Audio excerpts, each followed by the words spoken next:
Usually I spend all day in the studio torturing myself trying to get my lines just right doing this. I decided to just forego all of that and just have fun and do it live. So there's gonna be no retakes. There's gonna be no, oh, scrap that, I'm gonna roll it again. We're just going to start. And whatever happens in this top 10, that's it. And then it's perfect. And then we drop it and we never look at it again. Getting started with our Rebel Clash top 10, we have got some honorable mentions on the list. And first up, we've got Toxtricity VMAX. Toxtricity VMAX is a card that I'm very excited about from Rebel Clash. And I think that this card does have some potential. It's got 320 HP. It's huge. It's lightning type. It's got a lot of lightning support as well. With Thunder Mountain Prism Star, Tapu Koko Prism Star, the new Speed Lightning Energy 2.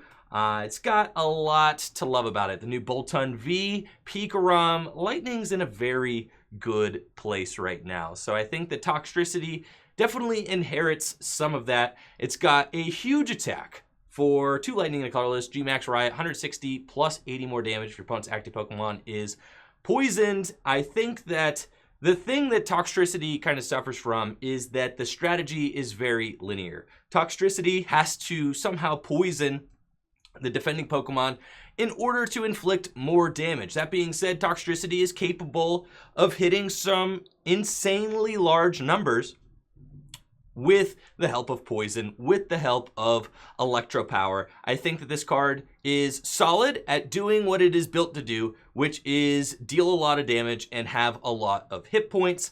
That being said, I'm not sure that a Toxtricity deck is going to have the space to be able to accommodate for more troubling matchups. Things like mills, stall decks, things like that. And I could certainly be proven wrong here, but I think that as it is, I think Toxtricity will be a solid archetype, but I think that it may suffer from a lack of flexibility that more straightforward lightning decks will have. You guys are going to hate me for this one. You're going to be really upset that this is on the honorable mentions and not, oh yeah, Galar Mine. All right, next up on the honorable mentions is Galar Mine, insane new stadium from Rebel Clash. Galar Mine increases the retreat cost of both active Pokemon by 2 colorless more. Galar Mine can be paired with the new Melodic V in order to deal a lot of damage with Melodic V's attack by boosting the retreat cost of active Pokemon. Now, Galar Mine seems really good. You could stop Jirachis in their tracks. No more escape board retreat shenanigans. The reason why Galar Mine is not on my top 10 and is instead here in the honorable mentions is that most decks are just playing 4-switch. Most decks are playing 4-switch. Most decks are playing, are going to be playing Scoop Up Net as well, a new card out of Rebel Clash. So how effective is Galar Mine going to be at stopping these Pokemon from switching out of the active position? With Scoop Up Net and Switch, and every Lightning deck has Zeraora GX. Yes, Zeraora GX will eventually rotate, but at least until August, all Lightning decks have Zeraora GX, which completely negates this stadium from working. So I think that the Galar Mine, though good, is just going to land on the honorable mentions because there's a lot of other very powerful cards out of Rebel Clash.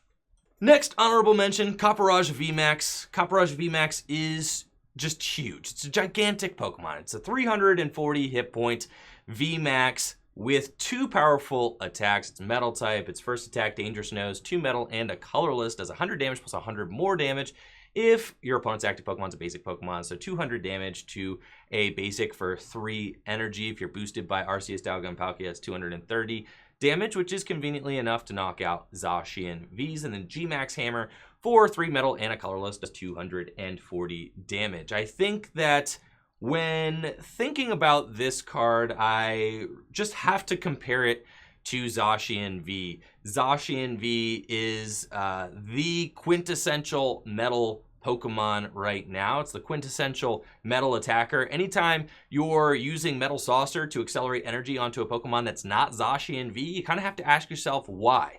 Why am I doing this? What is Caparajah doing that Zacian V cannot do?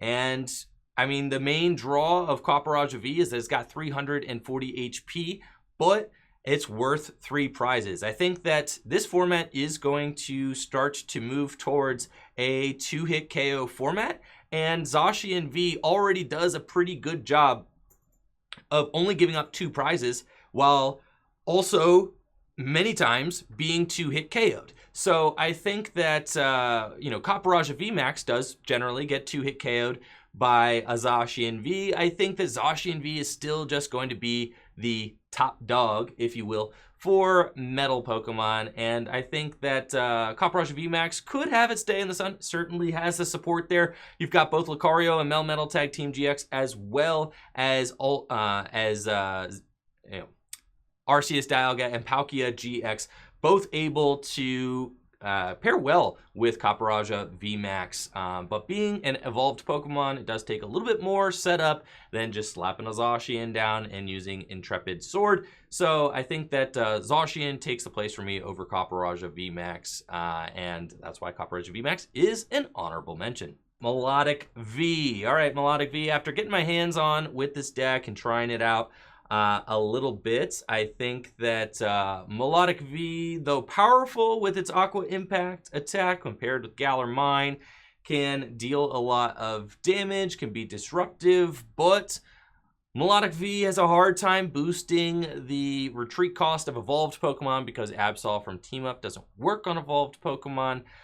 It also cannot deal with Zeraora GX, which every Lightning deck should be playing. So I think that Melodic V, though situationally powerful, has its downsides as well, and I think it will be more of a niche Pokemon than a Pokemon we see as the backbone of a tier 1 meta deck.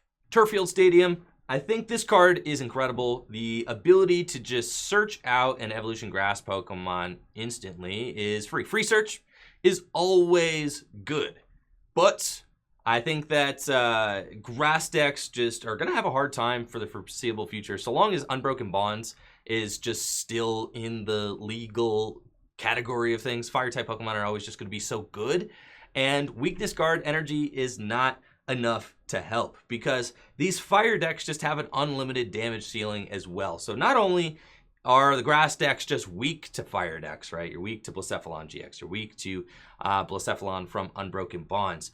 But those Fire decks also have an infinite damage ceiling. So it's just like, you just can't beat the Fire decks. I feel so bad, but unfortunately, that is the reality of the meta that we live in. And it's just going to hold cards like Turffield Stadium back from being super played. But if you are playing a grass deck, then Turffield Stadium is just going into your deck. That's for sure, because the card is fun. Last honorable mention, Capture Energy. Now, I was talking to Natalie. She's like, Capture Energy is just weak Call Energy.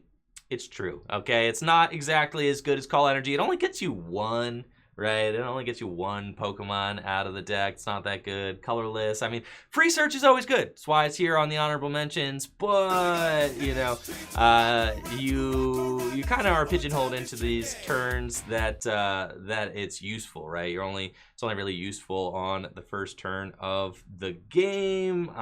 It's a colorless energy, so it's pigeonholed into only being able to be used in decks where they can really take advantage of a colorless cost. Many decks like ADP need, you know, very specific energy requirements, right? Like an ADP deck very specifically needs metal and then water. And then, you know, your lightning decks aren't going to need to set anything up. A deck like Whimsicott is going to like this. You know, you're kind of more off the beaten path. Evolution decks are going to like this card, but until those off the beaten path evolution decks can prove themselves as tier 1 threats, then I think Capture Energy is going to remain an honorable mention on my Rebel Clash list. Number 10, Training Court. All right, chat. Now, some people might say, hold up, Andrew, you just put Toxtricity VMAX in the honorable mentions, Caparajah VMAX. I mean, a lot of really good cards in the honorable mentions, but Training Court, this card's insane, chat. All right, here's the deal. Viridian is good, is it not? Viridian Forest is very good. Training Court is just an opposite Viridian, okay? It's just an opposite. Viridian's insane, just gets you an energy out of the deck, but Training Court is just consistent energy retrieval. I think that, no, the card is not quite as good as Viridian. I'm not saying that it is, but it does fulfill a similar role, and consistent energy retrieval is good. I mean, there's a lot of decks that like getting energy back from the discard pile. All fire decks like getting energy back from the discard pile. I think Training Court is going to be one of those cards that you kind of sleep on, and then all of a sudden, you know, 6 months, a year down the road, you're looking at Training Court like, oh yeah, Training Court's in like 3 meta decks. Of course it is, because that card's broken. And we're going to look back and people are going to be like, oh, I thought that card was bad at first, but it's definitely not bad. Training Court's insane. Automatic energy retrieval is good, just like Viridian Forest is good. Training Court, similarly, also very powerful. You could play this card in fire decks. You could play it in decks like Baby Blacephalon. Gets the energy back from the discard pile from that. You could play it in decks like Frostmoth. Get energy back from the discard pile in a Frostmoth deck. Also very powerful for that. Any deck where resources are kind of, you know, tough to come by. Even in Pikarom decks, you could play it in Pikarom decks because, you know, in Pikarom, once your energy is done, the energy's gone. But having that ability to get the energy back from the discard pile can be very valuable. And I think Training Court is going to be a useful asset for a lot of decks going forward. So Training Court, number 10. Coming in at number 9 is Tool Scrapper. Now, Tool Scrapper is the only reliable tool removal we have in standard format right now. But it is a necessary card to have, right? Because removing tools can be good. The better the tools get, the better Tool Scrapper gets. I think in our current standard format right now, it might be too hyper aggressive, right, to really worry about removing tools. You could also use boss's orders to gust around Pokemon that are wearing tools. That being said, we had to put Tool Scrapper on the list because it's an impactful card. It's not as good as Field Blower. That's part of what just makes this card feel so bad, because those of us that have been playing the game for a while, we remember Field Blower. We remember the fact that that card was played in almost every meta deck. It removed stadiums, it removed tools, it removed 2 of them. It was a broken card.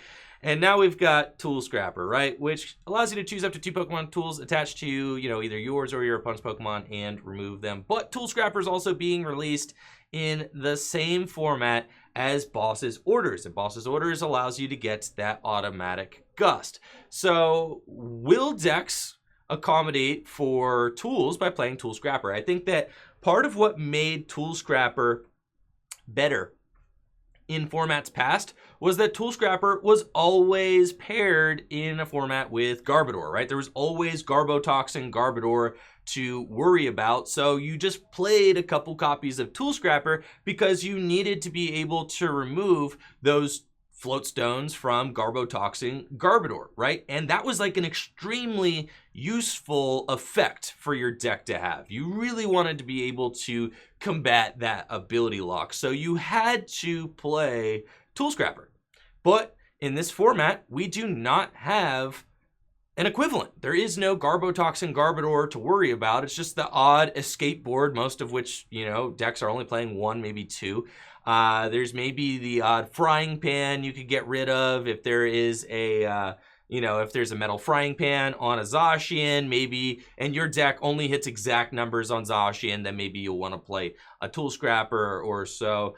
Maybe if you're worried about spell tags on Giratina, but to be honest, you could just gust up Malamars with Boss's Orders now. So the uses for Tool Scrapper are more narrow now. And then you have to worry about, how am I going to find it? Am I going to find the Tool Scrapper at that right moment? I think that the format has been sped up so fast by Altered Creation GX and the like that you may only have 4 turns to play the game, and if Tool Scrapper isn't useful on one of those 4 turns, then you have a wasted card in your deck, which is part of the deck builder's conundrum right now in standard format. Especially, you're seeing a lot of decks kind of forego the utility tech cards in order to just streamline consistency so that they can compete with the most hyper aggressive decks in format. Is Tool Scrapper going to be a part of that equation for most decks? I don't think so, but it is still very strong card and worthy of noting, so that's why it's number 9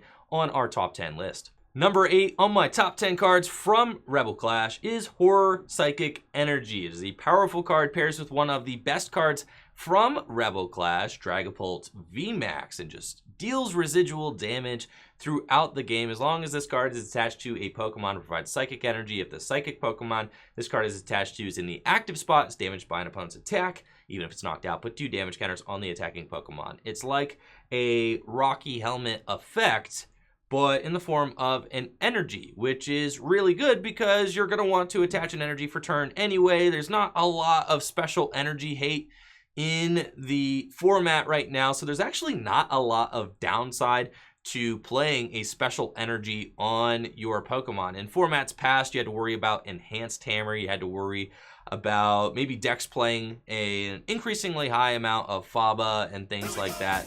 You don't really have to worry about that in our current standards. So special energy are just kind of running rampant.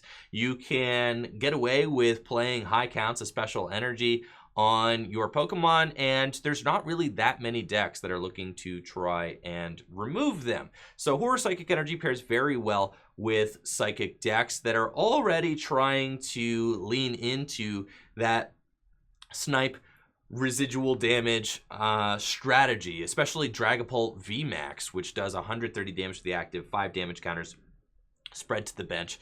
The Horror Psychic Energy can really help fix the math on Dragapult VMAX and just boost its numbers with its Max Phantom attack, which is really powerful. When you combine Horror Psychic Energy with cards like Giant Bomb, you can make it so that your opponent takes 120 damage in return when they attack into a Pokemon like Dragapult. I'm not exactly sure that the Horror Psychic Energy is going to be paired well with Giratina from Lost Thunder. I don't think it's as good of a combo for that. With Giratina decks, you're really going to be looking at the Recycle Energy just because it comes back from the discard pile just like the Giratina every turn. But for Pokemon that stick around, like Pokemon VMAX, who are going to be taking multiple hits in order to go down, if you 2 or 3 hit KO a Dragapult VMAX, that means you're taking 20, 40, 60 damage in residual damage while trying to just knock out one Dragapult VMAX. If that Dragapult gets healed, then that number is multiplied even further. If you have 2 Horror Psychic Energies on a Dragapult VMAX, these things stack. So you could be taking 40 damage per attack with a Dragapult VMAX that has 2 Horror Psychic Energy attached. So I think this is a powerful card. I think that it's got niche uses. I think it's pretty much going to be played explicitly with Dragapult VMAX. That being said, Dragapult VMAX, one of the most busted cards out of Rebel Clash, so this card's going to be good.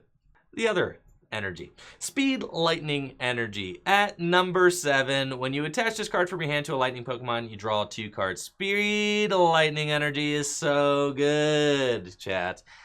This card is awesome, and I put it above Horror Psychic Energy because I think that the card is just better than Horror Psychic Energy. I think that when you have that additional draw power to an archetype, you really increase its potential. Speed Lightning Energy combos well with Jirachi because you can attach Speed Lightning Energy, draw 2 cards, then Stellar Wish. You're digging 7 cards deeper into your deck instead of 5 by using Speed Lightning Energy. It combos well with the new Boss's Orders. You can Speed Lightning Energy into the Boss's Orders. Raw draw power in these Lightning decks is extremely powerful. Combos well with Dedenne. Instead of, Day-Day changing for 6, you can Day-Day change Speed Lightning. Now you have 8 cards, right? Hand size, hand advantage is huge in the Pokemon trading card game, and Speed Lightning Energy giving that power of hand advantage, of draw power to the entire Lightning catalog is just absolutely mind-blowing. So I think this card is very good. I think Lightning decks will be playing a whole suit of them. I mean, 4, why not? I mean, the card just reads draw 2 cards, and it's not a supporter card. That's just insane. I think that not only are you increasing your odds of a turn 1 Bolton, you're increasing your odds of a turn 1 full blitz going second. I think that Speed Lightning Energy helps make the case for lightning decks choosing to go second, because you are able to burn through just that little bit more of your deck. Not only do you have Radar to go get your powerful GX Pokemon, Day-Day Change, but now you also have Speed Lightning, and it's possible to just churn through a huge portion of your deck on the first turn of the game, which makes going second very attractive. Now, I see some comments in the chat. This could have been higher on the list. The reason that Speed Lightning Energy is not higher on the list is because it is pigeonholed just into lightning type decks. So you have to ask yourself, does Speed Lightning Energy make the archetype itself? No, it doesn't, right? Speed Lightning is just an accessory to an already powerful archetype, and Speed Lightning Energy does not go in every deck. Therefore, Speed Lightning Energy fallen at number 7, a very powerful new card out of Rebel Clash, and I expect every single Lightning deck to play many of these. Coming in at number 6 is Twin Energy. It's like double colorless energy, but it's not quite as good because you can't attach it to Pokemon GX or Pokemon V, which are like the 2 best kinds of Pokemon in the game. But everybody else is fair game. Now, Twin Energy is a great card. I think that the reason that Twin Energy outperforms both Speed Lightning Energy and the Horror Psychic Energy is because Twin Energy makes cards playable that were not previously playable, right? So Twin Energy just brings new Pokemon into the fold. You have to consider new Pokemon, new strategies, just because Twin Energy exists. For the longest time, we had double colorless energy. Double colorless energy is obviously probably a top 5, top 10 card ever printed, okay? Double colorless energy is one of the best cards ever in the history of the Pokemon trading card game. Twin Energy is still powerful, not as good, but still powerful, and it makes new Pokemon viable that we have to consider, and it's going to recontextualize the way we look at new sets. Now when we look at new sets and a Pokemon has an attack cost of 2 colorless, we're going to say, okay, that's compatible with Twin Energy. How could we build this deck instead of looking at an attack cost with 2 colorless and being like, it's not possible, you got to play Welder or something like that, right? So, Twin Energy is going to make new Pokemon and the decks we build recontextualized, and I think for that earns itself the number 6 spot. I think it is the most powerful and the most powerful special energy in the set. I think it has the highest potential out of any special energy. That being said, Twin Energy is only as good as the Pokemon that are compatible with it, right? In expanded format, there are decks like Lost March. There's going to be, Night March. Okay, not Lost March. All right, there's Night March in expanded format. And there's going to be the new Mad Party deck, right? The new Mad Party deck that comes out in standard format, which has a Twin Energy compatible attack. So that's another thing to think about with this card, right? So not only in standard format is it going to make those double colorless attack costs worth thinking about. In expanded format, we now have 8 double colorless energy that we can put into a deck that does not revolve around GXs or Vs, and Twin Energy is compatible with Pokemon EX if you happen to find a Pokemon EX that you would like to play this with. Now, of course, Twin Energy is compatible with Lost March in standard format. We've got the Cottony, which can use Lost March for just 2 colorless energy, and it hits the very popular Arceus Dagapalkia for weakness. I think the major issue with Lost March, as it has been previously, is that the deck is just inconsistent. So how can we make these non-GX, non-V decks more consistent and able to keep up with the towering HP of these 300-something hit point Pokemon VMAX? That's for us to figure out. I think Twin Energy is certainly going to help. The 5th best card from Rebel Clash, Bolton V. Top dog, except not top. It's the number 5 dog, and probably the 2nd best dog Pokemon in standard format, considering that Zacian V is still a thing. That being said, Bolton is very, very good. It's got 2 great attacks and 200 HP. Electrify for 1 lightning energy. Allows you to search your deck for 2 lightning energy cards and attach them to your bench Pokemon in any way you like. Then shuffle your deck, which is phenomenal. It just allows you to accelerate energy into play, and you can build the backbone of any deck with Bolton, right? Because Bolton just gets you that turn 1 energy acceleration to power up more powerful Pokemon. You can power up your Pikaroms so that then you can go ahead and full blitz. You can power up Raichu and Alolan Raichu so that you can tandem shock and use its GX attack. Lightning Ride GX. That's it. You can also power up Toxtricity VMAX. Any Lightning deck is going to love the inclusion of Bolton because it makes going second just that much better, because you can get that turn 1 Electrify and really sway the momentum of the game. If you pair Bolton with Energy Denial like Wait and See Hammer or Crushing Hammers, you can make it so that going second becomes very attractive for your deck, because not only are you able to potentially get turn 1 energy acceleration, you can remove your opponent's energy from play, which just kind of makes it so that it's like you got to play supporters going first. If you can bop your opponent's energy off and accelerate energy, and then you make going second the more attractive option, because your opponent is going to be on the back foot as they are getting started with their turn 2. They haven't played a supporter yet. They are trying to get in the mix. Now, one of the coolest things about Bolton is that it is good at the beginning of the game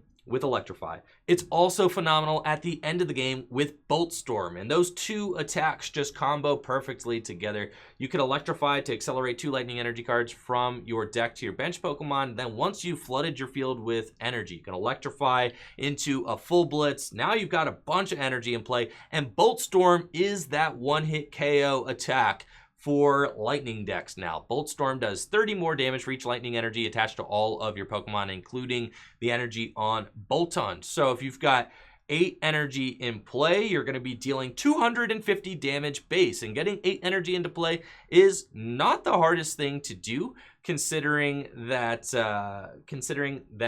you can Electrify, you can full blitz, and you could use Tapu Koko Prism Star. So there's a lot of different options to be able to accelerate that energy into play.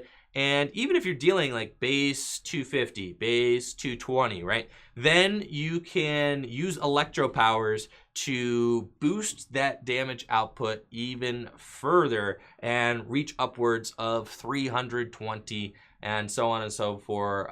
Some of those magic numbers for Pokemon V Max. So Bolton, very good because it can power up more aggressive options like Pikarom or Tapu Koko V, but then it becomes the aggressive option later in the game. So I really love this card. I think it's very useful, and it's just what Lightning decks needed heading forward into the formats. Number 4 on our top 10 list from Rebel Clash, Eldegoss V is obviously very good. It's got an ability, Happy Match. When you play this Pokemon from your hand onto your bench during your turn, you may put a supporter card from your discard pile into your hands. Basic Pokemon, but has the effect of a VS Seeker, retrieving a supporter back from the discard pile. Now, Eldegoss V is definitely a powerful card, and don't say that I didn't appreciate how powerful this card is. It's just that the 3 cards above it are absolutely game-breaking. The 3 cards above it, I would argue, are even more game-breaking than Eldegoss V. And thank you so much, Tabletop Village, for that sub. Eldegoss V can get you the game-winning Boss's Orders back from the discard pile. It can get you that Professor's Research right when you need it. It's also got an attack Float Up for 2 colorless energy. You can do 50 damage and shuffle this Pokemon and all cards attached to it into your deck, which is useful as well. It's really only going to be accessible in expanded format where you do have double colorless energy. And it's also accessible in a deck like Rillaboom, which can use its ability to accelerate more energy into play. So there's both of those options there to actually use that float up attack. But Happy Match can quite simply win games. My argument for not having Eldegoss V higher on the list is that I think that many decks are actually going to prefer using Mind Report Mewtwo. So I think that Eldegoss V has some very serious competition with Mind Report Mewtwo. And I think that every deck that plays Scoop Up Net, which may be one of my top 3 cards, is going to actually prefer to play Mind Report Mewtwo over Eldegoss. So I think that if you said, Andrew, Eldegoss V is not higher enough, I would say, no. I think that Scoop Up Net and Mind Report Mewtwo is just a stronger combination. And I think that any deck that is already playing Scoop Up Net, which is going to be quite a few, is automatically going to put a Mind Report Mewtwo in the deck. So Eldegoss V, incredible card out of the new set. I think it's extremely powerful, but it's got some competition already for that Pokemon-based supporter retrieval. And Mind Report Mewtwo is only worth 1 prize to Eldegoss V's 2.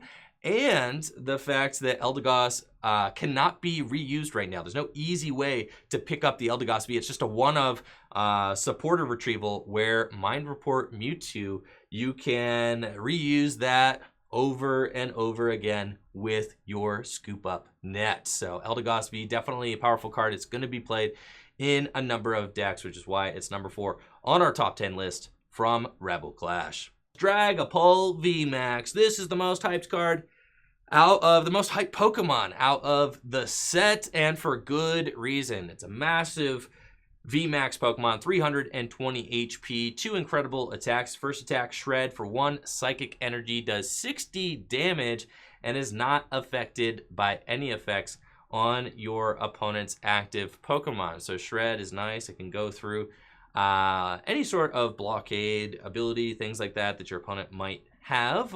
It can even go through those pesky Zamazentas, which is kind of interesting. So Shred, a nice attack there. And then Max Phantom's really the one that we're going to be talking about. For 2 Psychic Energy, deals 130 damage, and allows you to place 5 damage counters on your opponent's bench Pokemon in any way you like. And I think that attack is just so crazy. I mean, last night on our tabletop stream, me and Matt played Dragapult VMAX versus Baby Blacephalon. Baby Blacephalon should, in all forms of reality, just be able to beat a VMAX deck, right? It's a single prize deck that has unlimited damage output. How could it not beat a VMAX deck? Well, Dragapult VMAX can take advantage of Jirachis on the bench. One of the coolest things about Dragapult VMAX is that you could place those 5 damage counters on your opponent's bench Pokemon in any way you like. So if your opponent's got 2 Jirachis down, right, you could start setting up knockouts on both of them. So even if they play Scoop Up Net, you can start to set up knockouts all over your opponent's board and hand select where you want the damage counters to go.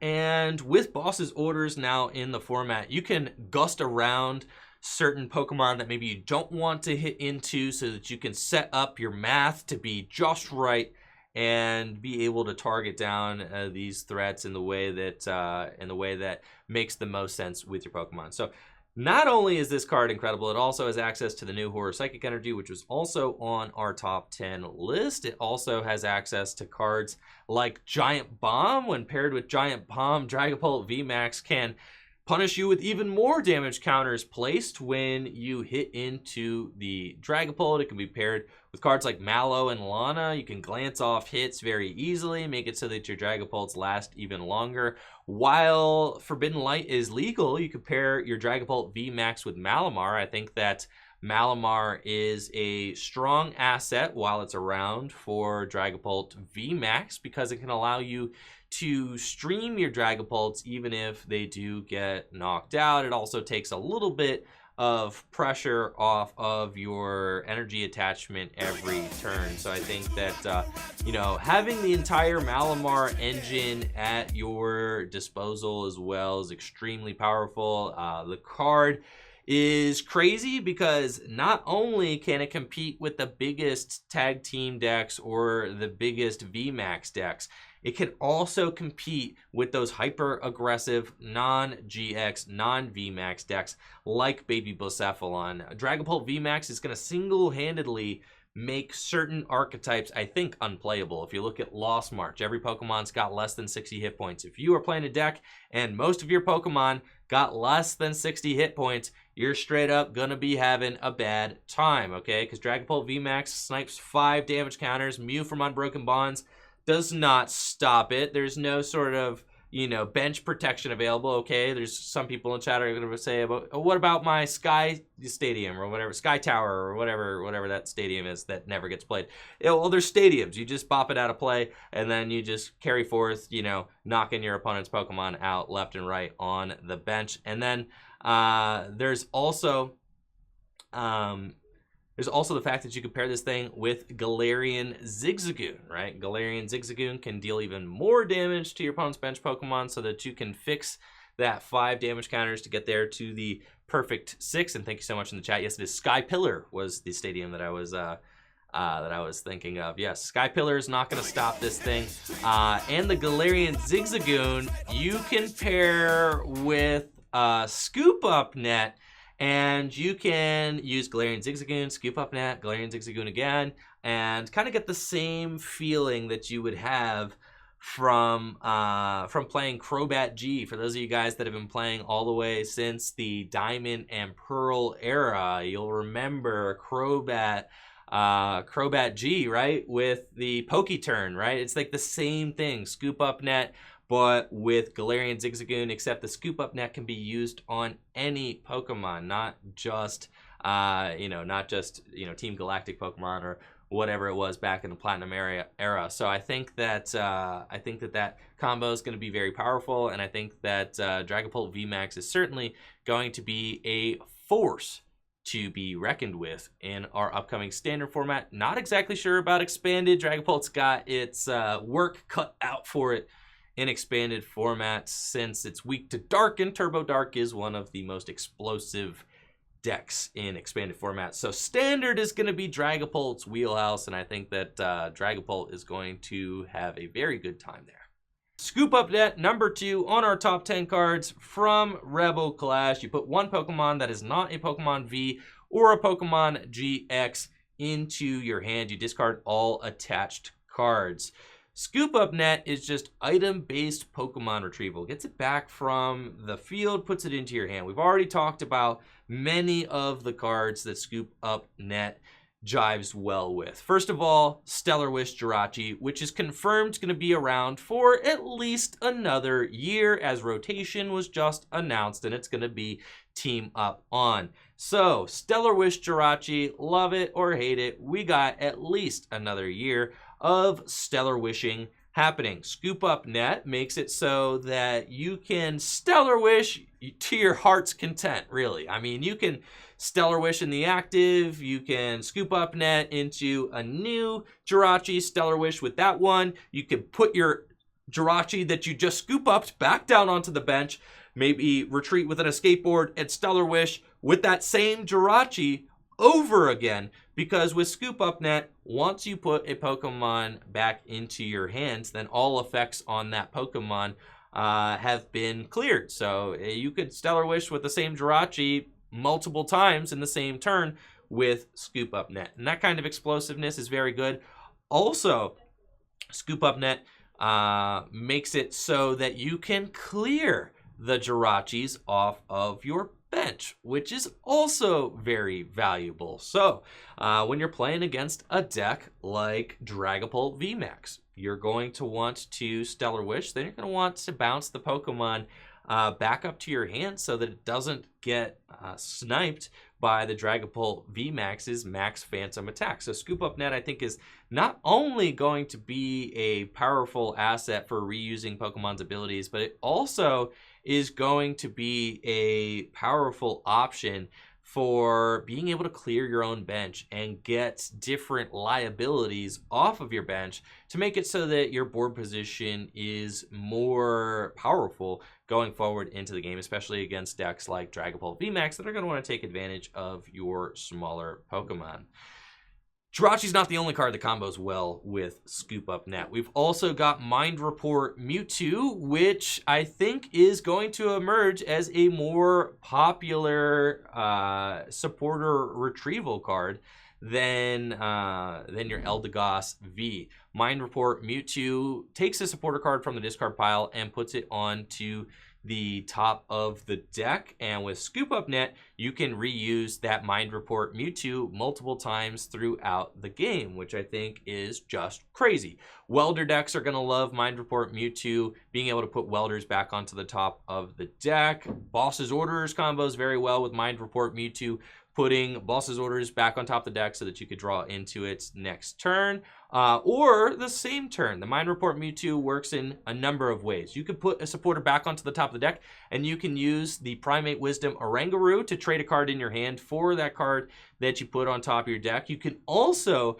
pair Mind Report Mewtwo with Stellar Wish Jirachi, which we just talked about. So you can Mind Report Mewtwo, put a supporter card back onto the top of your deck, and then Stellar Wish just to guarantee yourself that game-winning Boss's Orders, and so on and so forth. So there's a lot of different utility. You can Mind Report Mewtwo to put a supporter back on your top of your deck, and then you can Speed Lightning into the supporter. You can Mind Report Mewtwo, put a supporter back on top of your deck, and then you can Acrobike into it. There are a lot of different ways to make that Mind Report Mewtwo playable, not just waiting till the next turn to draw into it, which is why I think that the Scoop Up Net is just so crazy powerful when paired with many of the useful Pokemon that you can use it with in this format. Galarian Zigzagoon, we just talked a little bit about that, but having that ability to ping additional damage counters could be useful in a number of decks as well. And Scoop Up Net, when combined with Switch, makes it so that your deck has just this insane mobility engine.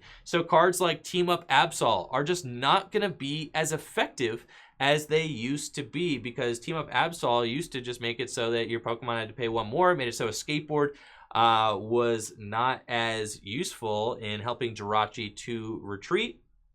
Now we're in a situation where where Scoop Up Net is going to make it so that you can pivot out of the active position, even if maybe your opponent has Absol in play, even if your opponent has a Galar Mine in play, you're going to be able to use that Scoop Up Net to help pivot. So I think this card is going to be used in a lot of decks. It could be used in expanded format as well. There's a number of combinations that I know players are excited about. Players are also very excited about the fact that Scoop Up Net it's going to be played in stall decks. All right, stall decks, expanded format. You could just, in a dull stall deck, you don't have to AZ your Pokemon anymore. You could just Scoop Up Net your Pokemon. That's just an item card. You don't even have to use it as your supporter for turn. So I think that stall decks are also going to love Scoop Up Net because they can clear those liabilities off of your bench before your opponent gets to take a prize by using them. So Scoop Up Net, number 2 card from Rebel Clash. Bet you can't guess what number 1 is. Number 1 card from Rebel Clash, Boss's Orders. And I think that nobody's surprised. You get to switch one of your opponent's bench Pokemon with their active Pokemon. It's the same as Lysander. It's that instant gust effect we've been craving for so long. Decks have had to figure out, with the rotation of Guzma last year, how do I build my deck with 4 switch in the deck and also maybe 4 custom catchers, right? How do I build my deck with just Pokemon catchers? I mean, decks were playing Pokemon catcher with the release of Sword and Shield. Decks have been playing Fion. We've been, using all these different gust effects at our disposal to try and get the effect that we have all craved, which is Boss's Orders. Supporter-based Gust. And I have to say, I think this is the most balanced Gust effect you can have in the Pokemon trading card game. A supporter-based Gust. You could switch one of your opponent's bench Pokemon with their active Pokemon. It's a deck builder's dream because now those 4 spots that we used to put towards custom catchers, right, which would only at maximum guarantee you 2 Gusts if you happen to draw into them just perfectly, now you could play 4 Boss's Orders if you want to, and you double the amount of Gust potential in your deck. When you consider the fact that you can use Eldegoss V or Mind Report Mewtwo Scoop Up Net, now we have even more options to be able to gust. So I think that the gust is going to fundamentally change the way that decks are built. I think that the gust is going to fundamentally change the way that decks play out, because Boss's Orders is just a better card than Custom Catcher, better card than Pokemon Catcher. It's going to be played in decks in place of those, but that means that your opponent no longer is going to get to just use Professor's Research, draw into 7 cards, Day-Day Change, Metal Saucer, double Custom Catcher, GG. It's going to be a more methodical game, right? You're still going to have Day-Day Change for Boss's Orders. Yes, you're going to have maybe Day-Day Change for Eldegoss V for Boss's Orders. Sure. Things like that. You're going to have Day-Day Change, Stellar Wish, Boss's Orders. Yeah, those combos are still going to exist. But the situation where you saw your opponent dig, like, 7 cards with Research, 6 cards with Dedenne, 5 cards with Jirachi. Now that your Gust effect is supporter-based and less item-based, we're going to see, your opponent has to have their board position established in order to play Boss's Orders. And I think that's the balanced part about Boss's Orders, is that you have to already have the game-winning attack and then play your supporter for turn to Gust. Whereas previously, it was like, all right, I don't even have to have my game-winning attack up because I'm just going to research into the bottom of my deck and hope that I draw into the Saucer, the Energy, and the, and the double Custom Catcher, or so on and so forth. Now, I think that Boss's Orders is pretty much going to replace all playing of Pokemon Catchers. I think the Pokemon Catcher is going to be pretty much out of decks. I think that we're not going to see too much Custom Catcher anymore either. But I do think that Great Catcher will still remain played in a number of decks. Just because, like I said, having that ability to use Professor's Research, dig into the bottom of your deck, play Metal Saucer, and then still gust up a Dedenne for game is still very good. So I think the Great Catcher is still going to be a powerful deck. In Green's decks, yes, I think that, you could play item-based Gust effect in Green's decks, things like that. I think in Lightning decks where you're playing Volkner, still having the option to Volkner for a Great Catcher is still pretty good. So other than Boss's Orders, Great Catcher will still see some play so long as Pokemon GX remain popular in standard format. But for the most part, Boss's Orders is just going to be the new king of standard as far as Gust is concerned. I think something else we need to think about, something else that I've been thinking about quite a bit as I've been building decks with Boss's Orders, is that many games only last 4 or 5 turns. I'll let that sink in, right? Many games of Pokemon in this current format only last 4 or 5 turns.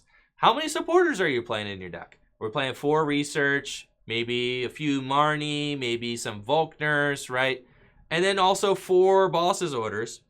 But you're telling me that the game might only last like 5 turns, right? So you're only going to get to play at most 5 supporters during your game. But you might have 16 supporters in your deck. So it gets you thinking. I mean, because when you were playing item-based Gust, you knew that you were only going to play your draw supporters and then that was going to be it. And that you would hit your item-based Gust during one of those draw supporter turns and then the game would be over, right? Now we're reaching a spot where it's like, okay, Boss's Orders is going to probably need to be played on maybe a couple of those turns. And I will not be able to play a draw supporter in that place. So that means a couple of things. Either one, games are going to be longer and more drawn out because supporter is not going to be item based anymore, and we're mostly going to be relying on our supporter based Gust, or players will lean further into non-supporter based draw in order to accommodate. I think Lightning decks definitely benefit from having easy access to Dedenne GX. They also have access to Speed Lightning Energy, Jirachi, right? And we're seeing that a lot of these decks are going to rely very much on non-supporter-based draw so that they can accommodate for your supporter-based Gust, since you only have so many turns in your match to play. I think Boss's Orders is going to completely upend the way that decks are crafted. I think that Boss's Orders is so good that decks will obviously accommodate for ways to get supporters back from the discard pile with either Mind Report or Eldegoss, just to be able to play Boss's Orders on the correct term. I think that for the most part, many decks are going to use at least 2, but probably 3 or 4 copies of Boss's Orders in the deck. I think 3 is kind of going to be your magic feel-good number, especially if you have a way to retrieve them. Boss's Orders also makes it so that mill decks, right? Let's talk about mill decks. Let's talk about the fact that doll decks, right, which have been extremely popular in the format so far because they prey on the fact that your deck probably only runs a couple of ways to get around a Pokédoll, right? Your double custom catcher can only be played a couple of times. Your Pokemon catcher might only hit a couple of heads. And I'm not going to play any Pokemon GX on my bench so that you don't have a way to great catcher around my Pokédoll. So Pokédoll has been a huge threat in standard format, and Boss's Orders just makes it so that it's no longer a big threat, right? I can play Boss's Orders to get around Pokédoll. Not only can I play up to 4 copies of Boss's Orders in my deck, which is guaranteed Gust, but I can also get those supporters back with Eldegoss V. I could also get those supporters back with Mind Report Mewtwo. Now I can Gust 5, 6 times if I have to throughout the course of the game, which is why I think that Mind Report Mewtwo is the best combo with Boss's Orders with the Scoop Up Nets, because with 3 copies of Boss's Orders, a Mind Report Mewtwo, and 4 Scoop Up Nets, I can conceivably, Gust 7 times? I can Gust 7 times, right? Something like that, 7 or 8, something. Yeah, the math is hard there. Yeah. But you can Gust an insane amount of times. And having that high of a potential for Gust, while also being able to use the Scoop Up Nets for other useful things, is just is extremely potent. So I think that we're going to see that that combination quite a bit in many successful decks.